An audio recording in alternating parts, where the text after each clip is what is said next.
আজকে আপনাকে আমি সুসংবাদ দিতে চাই। ওই পাড়ার পাঁচজন ছেলে ধনু বিয়ে করে নিয়ে এসেছে, আপনাকে কি নিমন্ত্রণ জানাই? এই সুধীর ভাই এ কি বলছিস? হ্যাঁ, আজকে বলে ওই দক্ষিণ পাড়ার জয়দেব আর্যর বেটার ধনুর বলে বিয়া, ওইটা আমার বাঁচতে হয়। তাই নাকি? ওই বাঁচতের আজকে আমার বিয়া, আর আমি খবর পাই নাই। এইটা একটা আমি কিছুতেই মানতে পারছি না। আমার বাঁচতের বিয়ায় যদি আমি খবর না পাই, তাহলে আর এই দেশের রাজ্য কেমনে করে চলামু? রাজা হওয়ার চাইতে না হয় ভালো। এই কি বলছো মহারাজ, আপনাকে কি সত্যি নিমন্ত্রণ জানাই? আমি আর ভাবছি যে আপনাকে যদি নিমন্ত্রণ দেয় আমি আপনার সাথে গিয়ে দইয়ের সাথে মিষ্টি খাবো, সেটা আর আমার ভাগ্যে হলো না মহারাজ। আর সেনাপতি, তোর তো দেখি খুবই দুর্ভাগ্য, কিন্তু দুর্ভাগ্য হলেও তোর কিছু ভাগ্য আছে।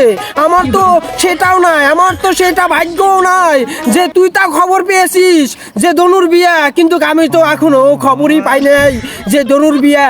আমার বাইস্তার বিয়া, আমি তুই খবর পাই নাই। এটা আমি কিছুতেই মানতে পারি না, এটা হবে না।